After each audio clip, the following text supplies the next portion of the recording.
Your question, Senator Coons. Thank you, Chairman Menendez, Ranking Member Risch, for this hearing, and thank you, Secretary Blinken, for your service and your testimony today. We have, I'm sure, lots of opportunities to look backwards at the 20 years of our engagement in Afghanistan and its decisions, but I had hoped this committee would rise above the temptations of partisan politics and use this hearing to consider the urgent questions still before us, and I hope we'll get a few minutes to focus on this, Mr. Secretary.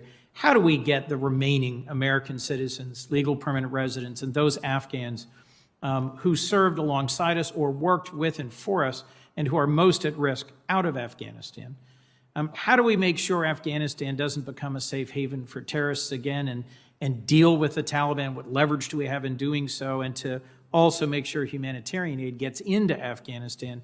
And most urgently, how do we support and resettle those Afghan refugees whom we've evacuated to third countries and that much smaller population that has reached the United States? So let me just start with my thanks to the State Department, to the employees in Kabul and Qatar, and the DC-based task force that's worked with the evacuation and repatriation of Americans and Afghans, and to the many Delawareans and Americans whom I've heard from, former military, folks who served in Afghanistan, former diplomats and development professionals eager to help. And I look forward to continuing to coordinate with you and with agencies of our government, advocacy groups, and other partners on resettlement efforts. I'm glad that the former governor of Delaware, Jack Markell, has been asked to step forward and help coordinate this resettlement effort. And I was encouraged today to see Welcome U.S. launch a broad, multi-faith, bipartisan national organization co-chaired by three former presidents, Bush, and Obama, and Clinton, and dozens of faith groups and nonprofits to welcome Afghans to the United States. So let me just start with a question about visa status. Senator Sullivan and I wrote a bipartisan letter in mid-August urging expanded eligibility for the SIV program. I'm interested in how you're working to expand eligibility under the existing visa programs to include family members and to support those the U.S. government supported and worked alongside, but who were not direct employees. I want to start, if I could, Mr. Secretary, by asking you just yes or no questions about three groups that other senators have mentioned. Sure. There's about 550 employees and family members from Voice of America, Radio Free Europe, Radio Liberty, who were not evacuated. Is the department prioritizing their evacuation? Yes. And the department committed to evacuating our partners from NED, the National Endowment of Democracy, NDI, IRA. Are those also being prioritized? Yes, they are. And our partners from the American University of Afghanistan as well? Yes.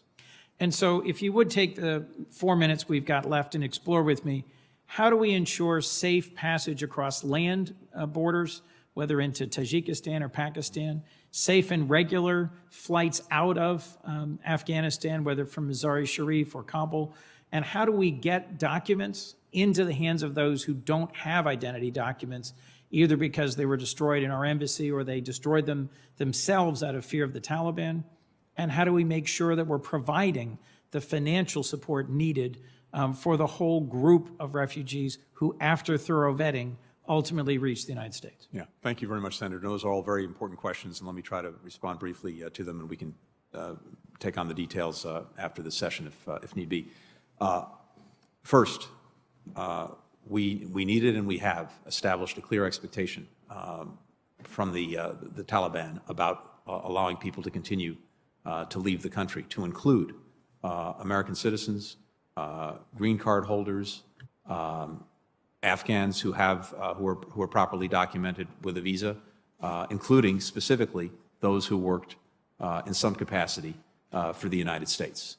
And not only do we have that understanding in public statements by the Taliban, of course, it's built into everything we've done with a large coalition of countries in terms of setting an expectation and making very clear that the failure to fulfill that expectation will have significant consequences, which we can get into.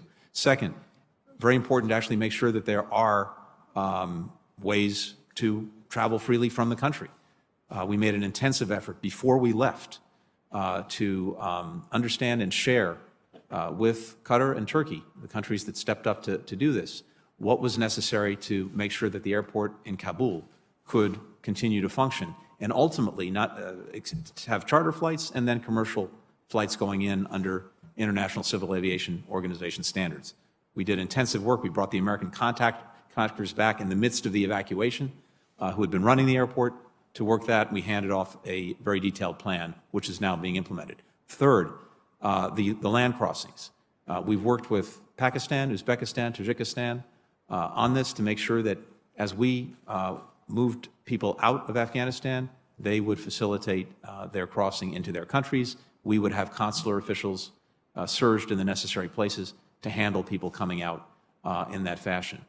And now, to your very important point about documentation, and this is something that maybe we can take offline, we are working on a mechanism and a means by which, and there are multiple ways of doing this, to make sure that people who don't have the necessary document, for example, a visa from us, a physical visa, to get that to them.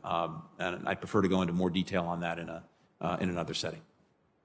Understood. If I might, just as a closing question, you were asked at the outset, sort of what are the factors we weigh as we decide the future of our relationship with the Taliban?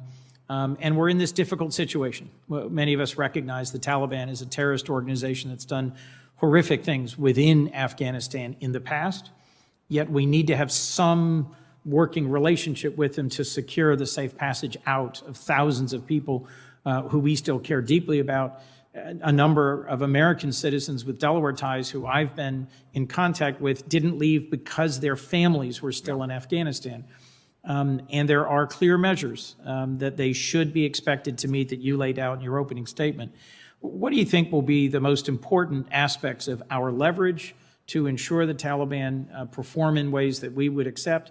And what do you think will be the turning point at which we'll make decisions with our allies to take sharper and harsher measures against the Taliban? So simply put, the nature of the relationship that the Taliban would have with us or most other countries around the world will depend entirely on its conduct and actions, specifically with regard to freedom of travel, as well as to making good on its counterterrorism commitments, upholding basic rights of the Afghan people, not engaging in reprisals, et cetera. These are the things that not only we, but countries around the world are looking at. And there is, I think, significant leverage that we and other countries hold when it comes to things that the Taliban says it wants, but won't get if it does not act in a way that meets these expectations. For example, we talked a little bit before about the existing UN sanctions on the Taliban. These are significant, as well as travel restrictions. There's now a new Security Council resolution that we initiated setting out the expectations for what the Taliban has to do. If it's in violation of that resolution, it's hard to see any of these UN sanctions being lifted, travel restrictions being lifted, and indeed additional sanctions could well be imposed. Similarly, the foreign reserves of Afghanistan are almost exclusively in banks here in the United States, including the Federal Reserve, other banks, about $9 billion. All of that has been frozen. There are significant resources as well that are in the international financial institutions that Afghanistan normally would have access to. Those too have been frozen. Over the last 20 years or so, the international community has provided about 75% of the Afghan government's annual operating budget. That too has been frozen. So among many things that the Taliban says it seeks, both basic legitimacy and basic support, the United States, the international community, has a hand on a lot of that, much of that, most of that. And so we'll have to see going forward what conclusions the Taliban draws from that and what its conduct will be, matching these basic expectations that we've set. Thank you. Senator Romney. Thank you.